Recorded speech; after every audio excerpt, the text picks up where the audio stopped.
this Saturday night, it's Bound for Glory, and utilizing option C, it's probably, I think Josh will agree, the biggest match of his career against Christian Cage for the Impact title. Longtime friend of mine, been in the ring with him, and it's a pleasure to finally be talking to him because I haven't seen him in months, almost over a year. Josh, how are you, man? I'm good, buddy. I think it's been over a year. The Collective was probably the last time I saw you, right? Technically, yes, it was you and Davey Boy Jr., right? Oh yeah, yeah. That bloodbath. Yeah, Thanks that for was reminding me. that was not a good night for you, right? Yeah, Josh Barnett just fed me to the wolves on that one for sure. I Not mean, good. it was all. I think it was all going to be all right. And then, like when he showed up, there was like cameramen following him around, and I was like, "Oh, who is that?" They're like, "Oh, WWE's doing a documentary or something." It's like,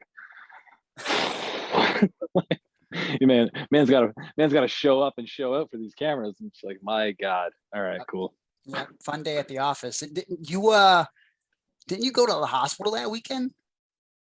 No, no, no, no, no. I probably might have. I got knocked out in that Yeah, match. yeah. Like not completely unconscious, but like I was just like I was out of it. So I probably had a concussion. I probably should have gone to a hospital or two, but like Well, I was okay after. we've all had those moments as wrestlers where we probably should have, would have, could have, but didn't. I mean, I know you have several injuries that you just kind of uh, brushed off over the years. I mean, because you can work around it. I think you have a tore pec, right? And you have a bicep thing. Am I getting that right? Yeah, I tore my pec. Uh, then the night we were at Alpha One, the later on in that evening in that tournament, and then a year later I tore my bicep, and then this past July I tore part of my lat.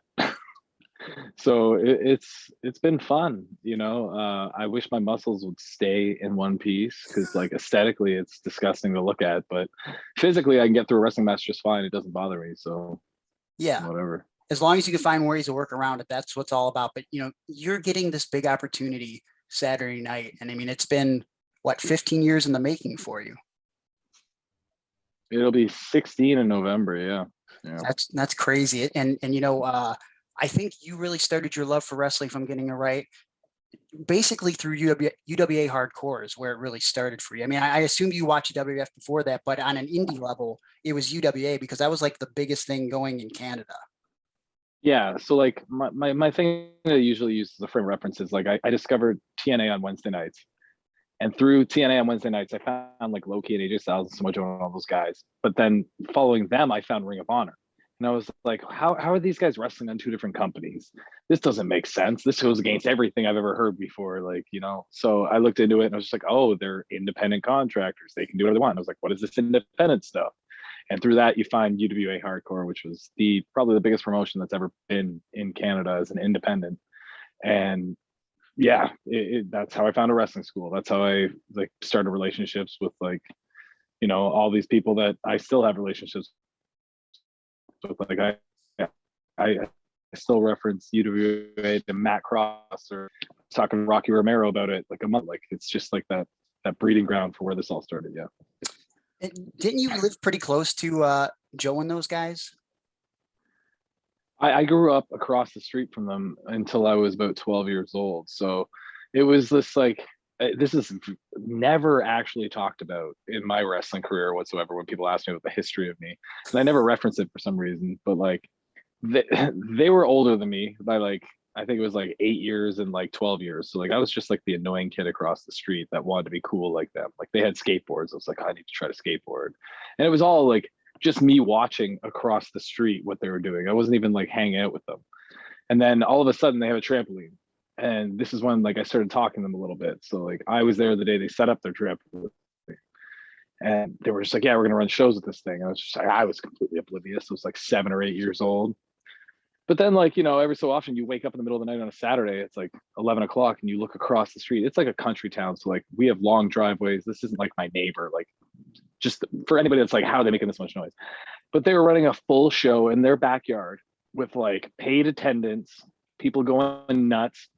And like all of a sudden you just see like this light explode into the air because like they bumped somebody through a flaming table in their backyard or something like that. Like it was wild to actually grow up across the street from those guys.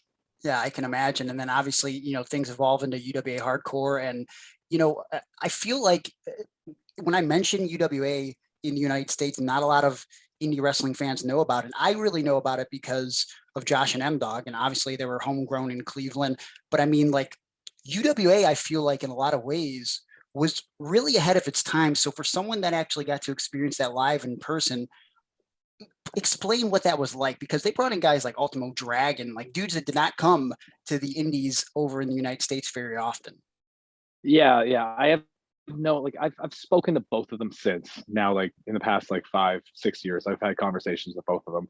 And I've been like, how the hell did you have like the wherewithal or the foresight to be like, we need to book these big matches? Like, because like when I started going, it was like they used some guys that were like borderline backyarders that were like trained, half trained, you know what I mean? They had like a young crew of guys that would just have like insane matches, like ladder matches with Ruckus and Blade. And Blade was like the local guy that wore UFO pants and did crazy stuff. But like to balance all that out, they'd bring in like Alex Shelley and Chris Hero and Chris Sabin. And these shows would it evolved from a point where it was like a mixture of indie guys to the point where like I know these guys are all indie guys at the time, but like it seemed like they were all there was like a show that was just on a completely different level. Like everybody was a fly-in, everybody, and then like to a certain extent, like I remember when Claudio first showed up, I was talking to somebody and he was there and like he had said he was like super excited to wrestle there. He'd wanted to wrestle there for a long time and he was happy they'd contacted him. And I think like that's the measuring stick as a worker, if or for a promoter, if your promotion's like cool or not. If like workers are like, man, I'm so glad I finally got a spot here. That's fucking sick.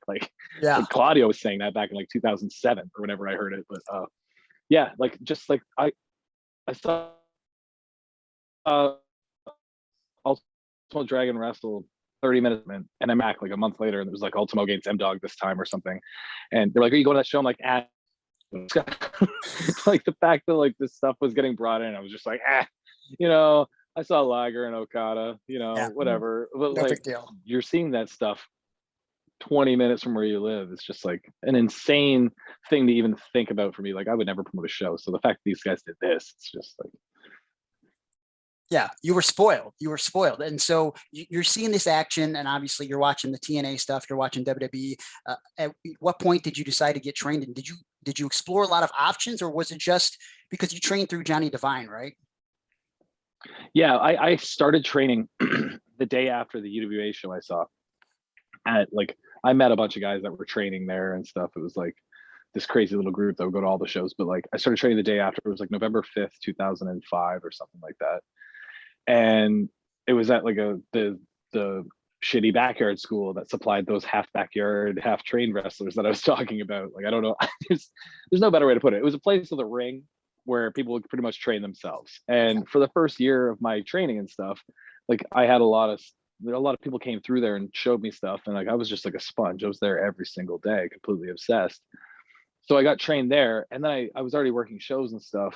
And Johnny Devine opened up a school, and I was just like, I really want to be taken seriously. I really want to do this, and I know that nobody from the place where I trained has ever, you know, ascended to any heights other than being like a job guy at a UWA show or something like that. If I wanted to do more, I would have to be trained. So I went and tried out for Johnny Devine School, and I got in, and a year later I was retrained and ready to do whatever. I changed my name from Jay Phoenix to Josh Alexander after that, and the rest, as they say, is history.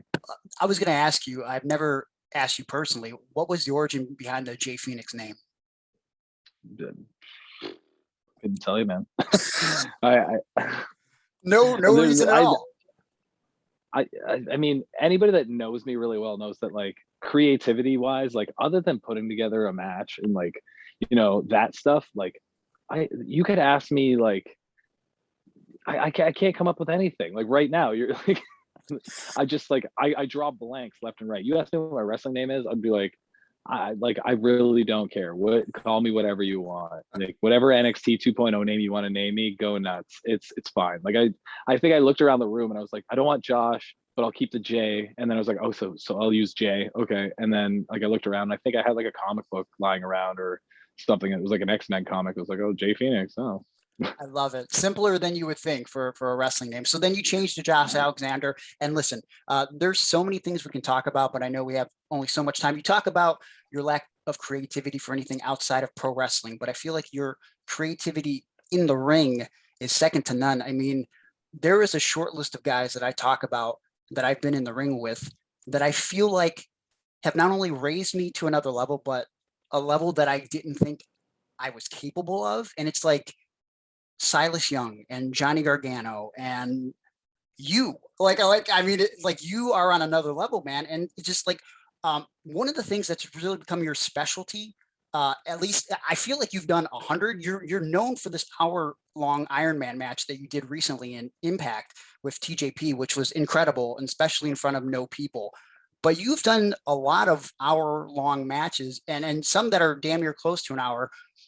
What does it take to really put creativity into an hour-long match? Because I often talk to guys like Ricky Shane Page, and they're like, I don't think I can do an hour. And I think to myself, even though I'm not the most versatile wrestler in the world, I feel like I probably could do an hour. I don't know how entertaining it would be, but I think I could do it. So like, what does it take to put together a 1 hour match? I so like you can't put it all together. At the most, you would put together like a quarter of it, I would say, like maybe a third if you're really like really feeling frisky that day. But like it's nearly impossible. And I say like long matches, like anything 40 plus to an hour is like it's the most challenging thing you can do in all of wrestling. And that's why I started requesting to do that stuff because I wanted to challenge myself. Because like you go out there and you might have that 15 minutes of an hour put together and you chew through all of it and you look up and the ref says, oh, you got 22 minutes left. And you're just like, well, I guess I gotta like actually wrestle how people used to wrestle now, right? And it just like it forces your hand to kind of like step up to the plate in that sense. So like the thing like that goes into it is just like I pretend it's a real fight. Like that's just like so I apply that to pretty much all matches. But like the story of the match is like by the time you get to like minute 33, oh, this guy's limping. I guess I'm gonna go for his leg if that's a smart thing I want to do. And like I just continue that. And like it just like the more you the more sorry, well, I can't say you, but like as like talking to everybody, but like the more I challenge myself with that and put myself in those uncomfortable situations, the more I found myself even more comfortable in any situation because like it's just wrestling at that point. It's second nature. It's whatever you've been trained and whatever you've accumulated in your mind over all that experience you've garnered at that point that comes to your mind and like helps you through that moment without even thinking. Like I've been lucky that, you know, I have a lot of experience. Yeah, I feel like most people, if they were put in the situation that you were, where you have a 1 hour match in front of no one, there would be a lot of pressure. But I don't know this for sure, and I hope that you'll tell me. I feel like you would have sort of thrived in an atmosphere like that because I mean, like when it comes to pure wrestling, you're one of the best. Well, I they told me about it the month before it was going to happen. They were like, "Yeah, we're thinking about doing this." Like I had a smile from ear to ear because like it wasn't that I get to wrestle an hour. Like trust me, I do not want to have to wrestle an hour. Like physically, mentally, emotionally, it is the most draining thing I've ever done. I've done it like 15 times, but the fact that I was going to be on TV, it was an opportunity to showcase that, and I think it was just it was I knew it would be something that could set me apart, which you know it was just like this crazy opportunity being handed to me, and I was just like, "You're damn right." I'm like excited, but like I was nervous right up until the moment the bell rang for that match, because you know like anything can go wrong. You're going through every scenario in your head, and all of a sudden the bell rings. You're like, "Oh well, I'm in it now," and it all washes away. But yeah, Uh, when it comes to, we talked about earlier how when you started wrestling, there was a lot of guys that didn't really make much of themselves out of the school that you went to. But in my experience wrestling in Ontario over the past 12-ish years, I often find that some of the most underrated wrestlers that I have ever wrestled perform in Ontario. You probably can name without a problem your top three or top five Canadian wrestlers. But when it comes to guys that are underrated from Canada, who comes to mind for you right away? oh man, like you're talking about a long list of people, man. Like I for to start off, like first and foremost, I think Ontario, like I don't know why, but like I've traveled around everywhere and like you'll go to places where guys are all in shape and you're like, oh yeah, you all look like wrestlers, but like you have shitty gear. And then, you know, or you can't cut a promo, or you can't wrestle like a anything other than an 8 minute match. Like these are all these like little factors you have. And then you come to Ontario and all of a sudden you have like 9 guys you could trust to be in a main event anywhere because their gear looks good, they look like wrestlers, they can all wrestle, and it's, I think it's just like this like weird like downstream effect of like everybody that was upstream that's like set an example for all these people. So like when I started, it was like the Eric Youngs, the Cody Deaners, the Sean Spears, the Jake O'Reillys, these veterans that were like leading by example. And if you wanted to compete and be in a main event, you had to be on their level. So like it just raises up how hard it is for everybody else below. And that's why like now you see like the guys that like I'll name like the Mark Wheelers, the Gabriel Fuerzas, you know, I mean, Alexia Nicole. Like, you can name all these people that like you could put them on TV tomorrow and they'd look the part and they'd be able to wrestle the part. And like I think that's something that on the indies, like I especially value it now more being at a TV company because like you can look good and be like an indie guy, but you always know this, and like I didn't really realize it before, but like when somebody from TV shows up, it's not just that they were on TV, it's how they present themselves, it's how they look, it's how like it's all that stuff, and it comes out in their work the second they step through the curtain. That's what sets them apart. That's why people are paying to see those people, you know what I mean? It's not just because, oh, that guy's on this channel every Thursday night, but like that's what I mean. Like those 3 people, I would put them on TV tomorrow and be confident that they'd be able to do everything I need to. Yeah, no, I agree with you 100%. And, when I mentioned you being one of those guys that I feel like elevates, I know speaking for myself, me to another level, I feel like you do that for everybody you get in the ring with. Who are the guys that you've encountered over the years that you feel like brought you up to another level? Ooh, so many, man. Like to name one, Silas Young right away. I Like love I remember Silas. I came back from my neck injury and he was like my second booking in AAW, maybe my first. And just the way that he wrestled, it was just like it just was it's a firm reminder of where I was in my wrestling career at that time and where I had to go. Another guy that did that for me in that same period of time is John Grisham. Like I think he's the best wrestler in the world. I don't think it's like a close race. It's just like my personal preference. When I'm in the ring with him, it's just like it's insane. But like early on in my career, it was like anytime I got to work with like a Roderick Strong or El Generico, like it was a crazy reminder that like I have to get on this level. Like they're pushing me through to keep me making me look like I'm on their level, but I'm not there yet. I need to get there. And that's where like it really started. And then, now it's like there's like guys like TJP still, he elevated me in that Iron Man match, man. Like that's a two-way street when you're in something like that. Like just like the way that it all went, I think we both exceeded our expectations, and it's a large part because of him. Yeah, no, I mean, like I said, it was incredible. And just the fact that you guys did it in front of no one and you were able to keep up that pace for 1 hour. I mean, you guys were beat up too. I mean, it was something to see. I mean, I feel like for any young wrestler, any wrestler in general, I feel like that is a match to go back and study. I mean, you are yourself. And I know when I think about like the things I've done in wrestling, it's hard to look in my mirror and see anything other than Greg. Do you realize when you look in the mirror at the end of the day that you are, I mean, especially in the position that you're in this Saturday night, one of the top wrestlers in the world. I mean, you've busted your ass to get to this point. You do realize that Josh Alexander is great, right? I don't want to, kiss your butt the whole time, but I mean, you're amazing. No, I mean, I definitely have a confidence with what I do in pro wrestling. But like I don't look in the mirror and see anything but like, the dad Josh LeMay or whatever. You know what I mean? My son will mark out for me playing my entrance music while he's playing on his like wrestling ring, like pretending with my action figure, and it's just like it still doesn't sink in. I just like I never want to be that guy that loses like control or like loses face. And so I've really avoided it. I'm certainly very confident in my wrestling ability, but even that, like I question that from time to time because I grew up a self-conscious kid that was like it was just ingrained in me at a young age, and now like I will second guess myself along the way, but wrestling's for sure the one thing that is stuck and made me confident. What was up with you being self-conscious? I mean, I know we worked for the first time back in, I think it was my first time in Canada in 2007. You were a different Josh Alexander. You're a different body type. I mean, you've really come into a different form over the past, 5-10 years. What was it that made you lack such confidence at a young age?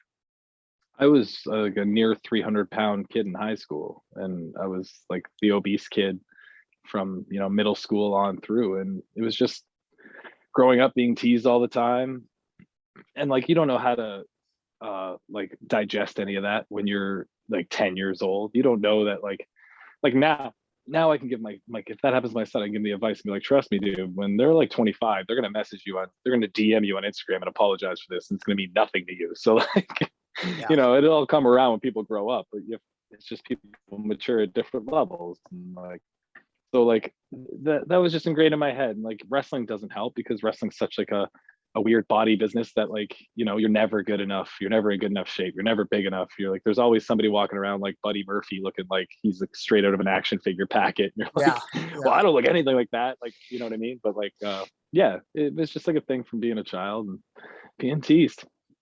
Well, you know, I think you really are the total package now. And I think one of the things that has always set you apart from other people is that headgear. And I know the answer to this, but someone on Patreon wanted to know if you could tell the story on what inspired that amateur headgear. I guess we can credit ACH for inspiring that gear. Uh, it was the opening round of the J-Lit in like 2012, I think. I used to know the years and memorize this for these questions, but he integrated me in my ear, and I already had a little bit of cauliflower, and it like exploded to the size of a baseball. And you know, a trip to the hospital to get it drained.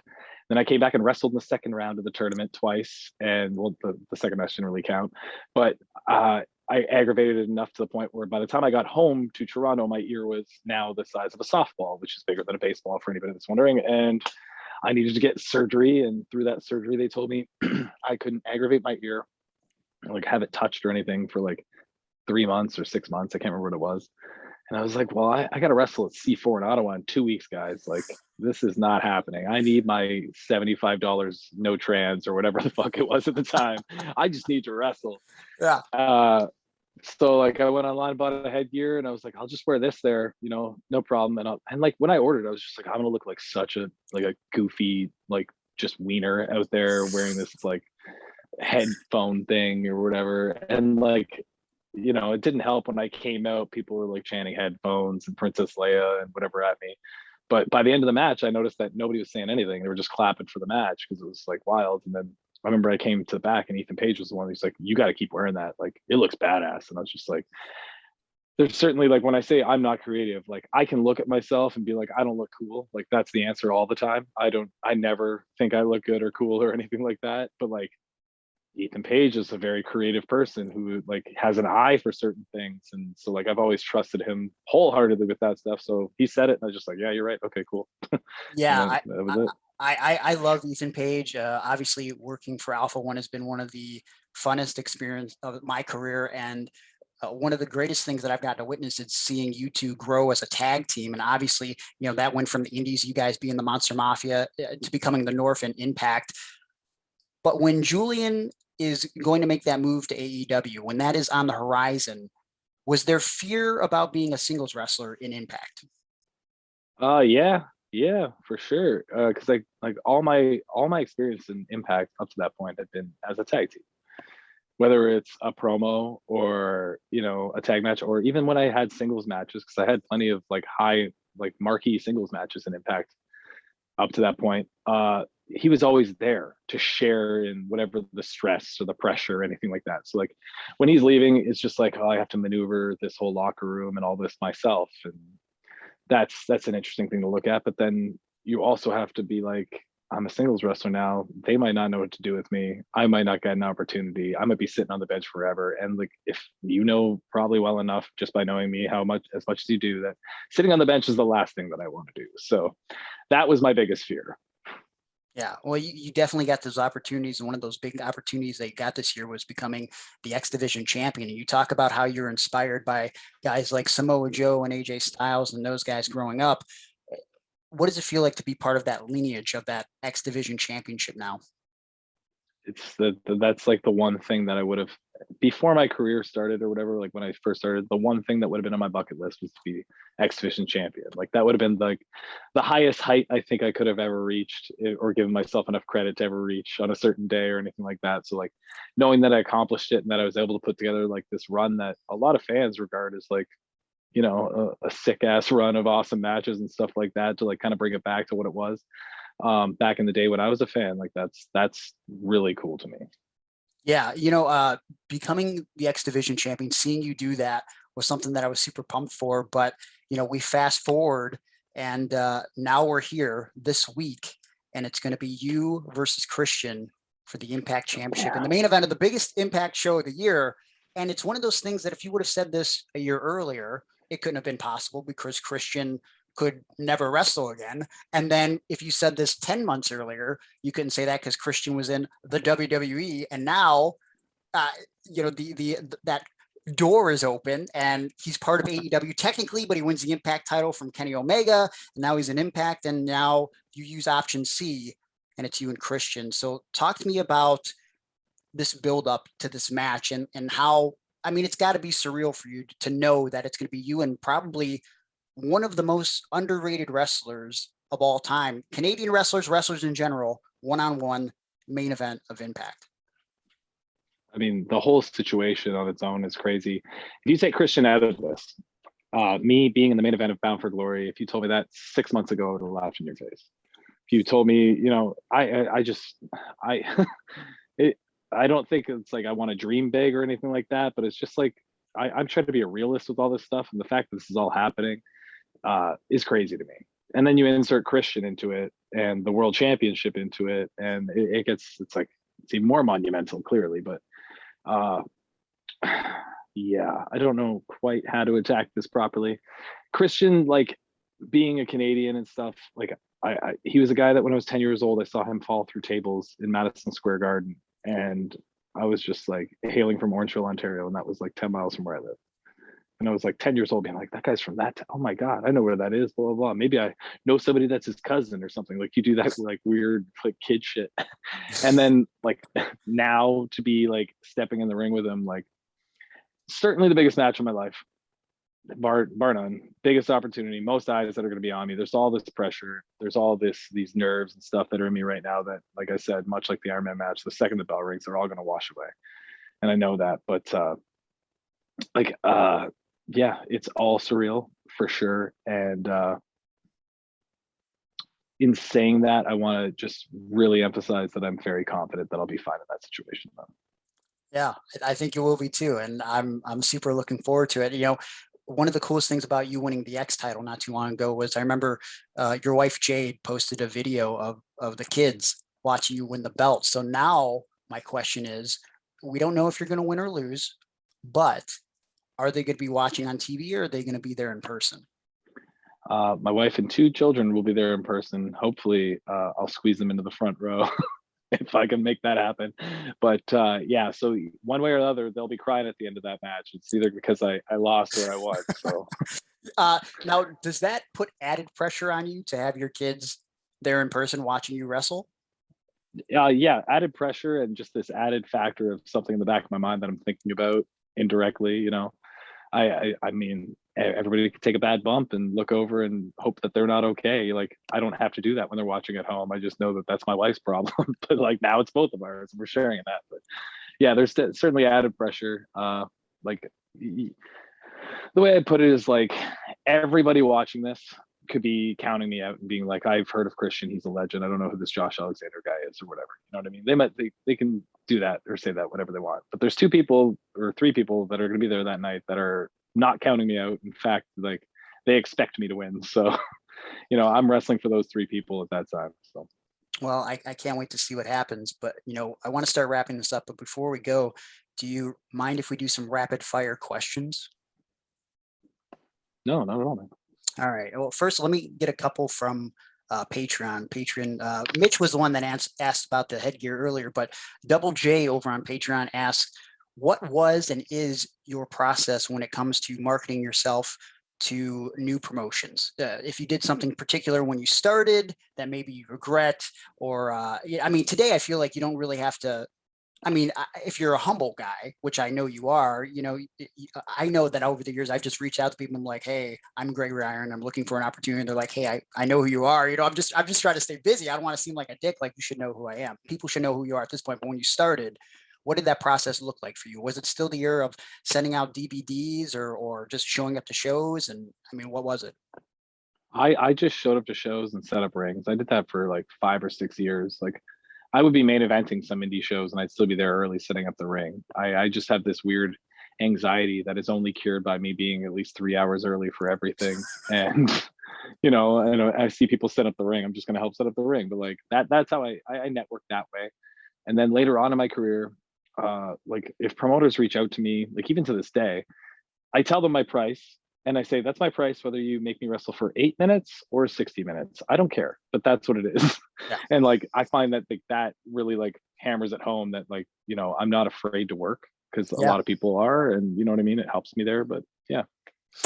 Uncle Bobby over on Patreon asks, and you sort of kind of answered this. Who is your favorite wrestler to work, and why is it Jonathan Gresham? Gresham, we had this weird, it was like right out of my return from my neck injury. It was like a month or two in, and I wrestled in the IWC Super Indy. And I remember we were in the finals. His match had just ended. He came to the back, and we had one match between his match and ours to talk. And we had not talked all day. And I had never watched Jonathan Gresham wrestle before. And I don't think he'd ever watched me wrestle before. And so he like walks up, and this is like the first time we've ever interacted. We're talking, we're like, maybe this, maybe this, maybe this, maybe this. And then we hear the bell ring. We go, oh, that match is starting. And somebody walks by and goes, no, it's done. And we just like looked at each other and we were like, we haven't talked about really anything other than like what the finish might be. And we both like did the same thing because I think we both share this like personality. I think we're just like, oh, whatever, see it out there. And like, you know what I mean? Like just like we went out and we ended up wrestling for like 40 minutes, and it was one of the, like my favorite matches of all time. And like in large part because like me, I'm not like a big walker and talker. Like I can do things. I don't have to call the things I do. I mean, I'm very like, I lead like without having to talk, but like him, it was just like, he was tying me in knots and doing all these weird arm drags and pretzel moves and all this stuff. And all I'd hear is like, lift your left arm. He's like, what? I do this. And all of a sudden I'd be like spun around and like rolled over and like, you know what I mean? And it's just how good he is. Like, I don't think right now there's like more of an encyclopedia of pro wrestling, like active in the game. So yeah, no, he's incredible. And again, just thinking back to when we worked, I mean, you do things that is on another level. And maybe it's because I know you and trust you, but like the last time we worked, I'm sure you remember the finish to our match was the fall away moonsault it was off the second rope, right? No, it was off the top. Was it off the top? Okay, well, whatever. Like when you pitched it to me, and I think you said, I've never done it before. I was like, yeah, sure, let's do it. Because I just knew if it were anyone else, I would have been like, maybe not. But I was just like, let's do it. Like you just do things. Is that a common trait of yours as a performer? You just do these crazy things? Well, that was a dare. That happened like 5 minutes before I said that to you. It was Bandito. Bandito did it to somebody or something, and like Ethan Page was like, oh my God, that was sick. And I looked at it, I was like, I could do that. And he's like, no, you couldn't. I was like, yeah, I could. He's like, we'll do it tonight. I'm like, all right. That was it. So ridiculous. Well, I'm glad that I could be the small, tiny body that you could just maneuver in that fashion. Well, thank you. I've only ever done it like 3 times, and because it hurts me as much as it hurts you, I think. So I mean, it wasn't that bad. And I remember someone commented on the picture that I posted or the video. It was like, I hope that was the finish. Yes, it was the finish. Okay. But also it was a tournament. So maybe it wouldn't have been the finish if it wasn't a tournament, but it was pretty legit. Yeah. I was into it. Uncle Bobby over on Patreon also asked, how important do you feel for young wrestlers to make mistakes as part of the learning experience? For example, the lessons you learned going to CZW early in your career, and how did the specific experiences shape you in a future mindset? I mean, he labeled the biggest mistake. It wasn't a mistake. It was the biggest learning experience in my career. I think there's we as wrestlers, we as people, we all make mistakes, and it's us learning from them is what is actually going to see if you grow as an individual or not. So you need to recognize these mistakes and you need to learn from all of them. There are opportunities. They are not anything else.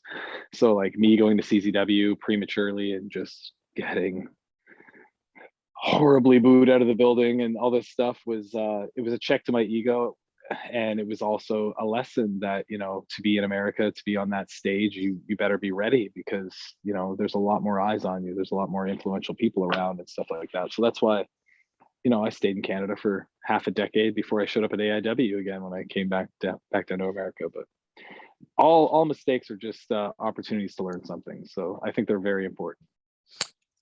What has been your worst experience going over the border besides the time that you tried to go over and you were not allowed to come over for several years? I mean, well, okay, so like we've had a few. I've been flagged a few times. Like the first time we got flagged was we were on our way to Baltimore for Ring of Honor. Myself, Ethan Page, and Silesia. She was there at the time, and we got pulled in at probably 10 o'clock at night. We didn't leave till 3:30 in the morning, 4 in the morning, something like that. And it was just like we thought we were good. We were continuing to do like our lie of whatever we were going to training or whatever like that. And like the guy just like pulled out like the poster of the show and then the card announced, and it was just like Monster Mafia, and then like another Google sheet with something printed out being like, you guys are Monster Mafia. And we were like, oh, well, we're very sorry for lying to you for this and all. But like it was just that somebody had sent them that information and called the border, and like that has happened from time to time over the years, unfortunately. Wait, It's so very but competitive. someone sent them a physical poster? It wasn't a poster, it was like the links. Okay, okay, all right. Because So I'm like they just, that's next level. If like they're like, here is the actual poster, like not a link to the poster. Here's a poster that you could show them, because that's ridiculous. no, we weren't even big enough to be on the poster, so it was fine if they had the poster, but it was like on the card, it was like Homicide and Eddie Kingston against Monster I Mafia, Ethan gotcha. Page, Josh Alexander, and like it went further in. But like wrestling's a very competitive business, and there are some spiteful individuals that might not want to get there the proper way. So they thought calling the border on us might be the easiest way to get to the top, and I'm sure it didn't work out for them. So Ridiculous. We mentioned several times that you are an incredible pro wrestler, but in the beginning, when we start, there are things that we might struggle with learning. So, what aspect of pro wrestling psychology do you think you struggled with most when you started training?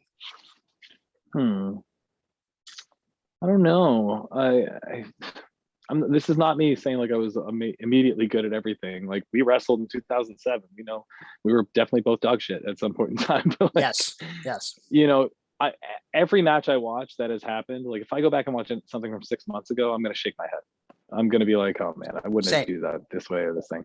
And Yep. like I might feel really good about this match I had 3 years ago. And if I watch that now, I'm gonna think everything's terrible. And like I think it's just a constant progression. And it's also like wanting to be a perfectionist and all this stuff. But like there wasn't any one specific part of wrestling that I found I didn't grasp or anything. It was definitely just like a learning experience along the way. And like it was around 10 years in that like I felt like I got that ear for the crowd. So where I could, instead of me just going through the motions of what I think a pro wrestling match should be out there, I can hear them react to certain things and then start giving them what they want when they want it, instead of, you know what I mean, and more Yeah. dictating the pace of the match. And like I think that only comes with experience, and that was a big struggle for me because it took me 10 years about. Yeah, no, it definitely takes some time. And I feel like, if again, if you're a humble individual, you're still learning every day in this business. I know I am. Um, but outside of wrestling, you talk about your lack of creativity, which I don't believe for 1 second. Okay. But do you have a hidden talent that no one knows about? Oh, yeah, I'm really good at a lot of things outside of wrestling, but like it's none of it came like easy. It was all like, you know, like if I start doing something, I always want to be like really, really good at it. So like I'll just work through it until I get to that point, and then I usually give up. I don't know if like I don't juggle. I'm a pretty good cook, and I can cook without using a cookbook and all this stuff. I just like I get like flavors and stuff. So when I cook for my wife, she says it's good, but maybe she's lying. Well, maybe she is. I don't know. I mean, I don't cook for my girlfriend because that would just create a disaster. So it's something I'm working on personally. So maybe I can get up to your level one day. Uh, Random question: how did you and Jade become a thing? Because I mean, obviously you were on shows with her for years. How did that become a thing? If you don't mind talking about it, because it's a beautiful relationship. We weren't really on shows together for years or anything. We'd only been in the locker room maybe twice before I asked her on a date Oh ever. wow, Yeah, I had clearly watched her when I was 18 and 19 years old in Ring of Honor. I was a big Ring of Honor fan. We've already sure, gone over yeah, that. we all So, were. so I knew who she was, and me being like the fat kid that grew up and like got in shape, and I'd start getting attention from girls, but I've always been like the quiet guy, the like I'm not the guy that goes and hits on people and like has the confidence to like be that guy. So like I've never been outgoing whatsoever with females that way. Thank God for online dating, or else I would have been alone my entire life. Same. Yeah, these introvert things. But yeah, it was I want to say it was like late January of like it was like 5 years ago now, because we've been married for 5 years, almost 6 years. And she like put up a thing on Twitter being like, pro wrestling or pro wrestlers, can you help me? I have this competition. I need to do this thing to win a BlackBerry. And I DM'd her. I was like, a fucking BlackBerry? Like, it's 2016. Like, what are you doing? And she's like, I like Blackberries. I'm like, okay, well, I'm a basketball fan. This thing was for the Raptors. So it's just like, here, maybe try this. I don't know if it's good, but if you get something better from somebody else, use that. And that was it. And like, no communication. And maybe like a month later, she posted another one, and I was like, I'm not gonna help you with this one because you didn't win with the last one. And then it just like through Twitter DMs turned into, oh, come hang out with our group of friends, which is like, it was like her and Saber and Kingdom James and all those people would get together once a week to do like a fun activity, whether it was like an escape room or like an adventure, like one of those big trampoline parks and stuff. And I was like, oh, okay, cool. And like I had been recently singled for like a few months, and I was like, okay, so I went and I was there, and like I was just like super nervous, like you get like that, like a 4-year-old or like a grade sixer at like the first dance being like, oh, the slow song just came on, like Yeah. that kind of nerves. Yeah. And I looked at her and I could tell by her not looking at me whatsoever that she was just as nervous as well. So I just cornered her there that day. I was like, hey, you want to go on a date next week? And I just like jumped off the bridge. She was like, I was like, well, you can either answer me now or I'm gonna ask you in front of Kingdom and Saber and all them in like 2 minutes. And she was like, no, okay. So we went out on like St. Patrick's Day of like 5.5 years ago, and we got married 3 months later, and yeah, now we have a whole family and all this other stuff. I love it. It's a beautiful thing. And you know what else is a beautiful thing? We all have terrible jobs before wrestling. And then when we're wrestling, we probably have, either terrible jobs or jobs that we grow to like. This year, you got to finally quit your job in real life and work solely on professional wrestling. And I found it very awesome that you were so open about that, because I feel like so many dudes in this business live this double life of like, not wanting to mention that they have a real job or the struggles that come with it. I was working full time as a wrestler for a couple of years until the pandemic, and I've been working a job all throughout 2020 and 2021, and then I'm doing the podcast and I'm wrestling. It's hard. What did it feel like to get that weight off your shoulders of a 9 to 5 and just commit to wrestling 100% finally? It was scary, man. I'm not gonna lie. No matter how comfortable I am in like the wrestling situation and my finances for all that stuff and everything, like there's still this lack of security blanket beneath me. And like I'm a very positive person, but I'm very like realistic is what I'd say rather than pessimistic. And I'm just like, at any time we could have like the 5th wave of COVID and a shutdown could happen and I'm not booked anywhere again. And like, I don't know, I'd have to get a job again and all this stuff. But like, I think the more important part is like, when you say it was awesome to be open about it, that was all by design, because I've grown up always having a job. Since I was 18, I've had to support myself. I have no family to speak of that I could like fall back on. So like it was just me or being homeless. So I've always busted my ass and worked really hard to support myself, especially so I could continue wrestling. And like I found over the years that like people like to pretend they didn't have a job. And I think it's like this big thing with people where they want to be like a WWE superstar, or they want to be like something, and they think perception is reality. And if that fan thinks that this is all I do and I'm so good at it that I can make enough money to it, then maybe they'll buy more of my shirts. And like it's just this fucking weird like psychosis that I've seen, and I don't like it, and I've never liked it. And that's why I've been very open about this. And like some fans like tweeted about that tweet being like, oh, Impact sucks, they're not paying them enough. And I'm like, I don't want to put it out there like on a tweet or anything, but like I'll say it here. I was like, Impact they doubled my money 6 months into my contract, and they did not have to do that. Like they just came up to me like, Josh, you're killing it. We think you should be paid more. We're not going to like restructure your contract or anything. We're just going to start paying you like this much. Okay. And I went, yeah, of course, thank you. Like, you know Awesome. what I mean? Like, it has nothing to do with Impact not paying me enough. It just has to do with me living in Toronto. I have a wife and 2 kids. I have a house where, like, in my neighborhood, houses are selling for like $1.2 million. Like, That's wild. it, yeah, the cost of living is insane. So, I wanted to keep my medical benefits. I wanted to keep, that security blanket of at least 16 hours of work a week because, with travel and stuff, like sometimes I was only working 2 days. But like I kept that around for so long because I just wanted to be responsible. And now I'm so irresponsible because I quit that job and I'm just a pro wrestler. I think it's going to work out okay. I have faith. I have faith. I believe in you. I believe in you this Saturday.